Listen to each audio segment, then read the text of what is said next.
So it wasn't that long ago that Raiders owner Mark Davis had a huge problem on his hands. His team, playing in Oakland, is playing in a really old stadium, and his revenues are going down every year. Even though his team valuation, his team worth, is going up every year because the NFL is doing so well financially overall, his revenue streams are continuing to go down and his profit margins are continuing to decrease every year. Solution: he needs a new stadium. Problem: he doesn't have enough money.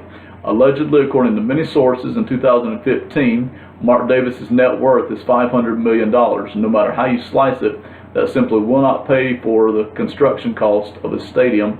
It really won't even pay for half the cost of a stadium, besides which, if Mark Davis were to use up all that money building the stadium or financing half of a stadium, he himself would go broke in the process. So, with a net worth of $500 million, he needs to find somebody else to build his stadium. How to do that?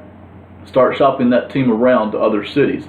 See if somebody, the city of Oakland or some other city, will come up with a deal good enough for him to be able to get a new stadium, and that's exactly what happened. After previous talks about San Antonio or possibly staying in Oakland, Las Vegas stepped forward with a huge deal to put together a $1.9 billion stadium. That stadium right there, Las Vegas Stadium, might be named something different in the future, but for now it's Las Vegas Stadium. $1.9 billion is the price tag. It could even go up farther from there depending on construction cost, potential tax laws that get passed in the United States. It could even go up higher than that, but for now we know we're sitting around $1.9 billion. Where did all this money come from?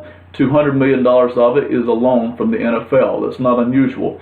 The NFL has a fund set aside for just such purposes to help teams, owners, and cities put together this kind of deals. This would pay back to the NFL over the next couple of decades. The next part of this $1.9 billion is coming from Bank of America. They put in $650 million. That would pay back to them over the next 30 years. The last heaviest part of this is coming from the state of Nevada in the form of bonds and a hotel tax to back that up. $750 million from the state of Nevada. You can call this a public subsidy. Another word for it is a gift from the state of Nevada to the Raiders. So, $1.9 billion stadium now belongs to Clark County. Mark Davis does not own it, but it still solves all of his problems.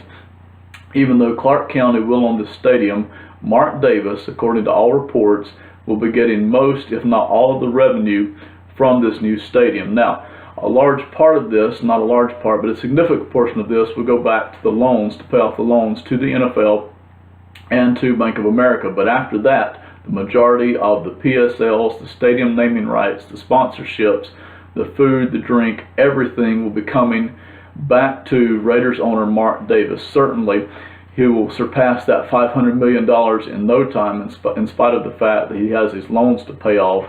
He's got his brand new stadium. He has a massive revenue stream. So it's really interesting to watch the money flow here as it comes from Bank of America, from the NFL, from the state of Nevada. It's going to go to Clark County as they build and pay for this stadium. Raiders owner Mark Davis will be getting the revenues from that stadium. The large lion's share of it will go to him. He has been criticized in many circles for A, not being very bright, for B, not being able to have a lot of money in the first place. A lot of NFL owners are worth billions of dollars, so for Mark Davis, he is on the relatively poor side of the NFL owner spectrum, but in one fell swoop, he may have shown that he is much brighter than people expected him to be, and he will now be much richer. I'm Ben Parker. This is Sports and Money. We'll see you next time. Thank you.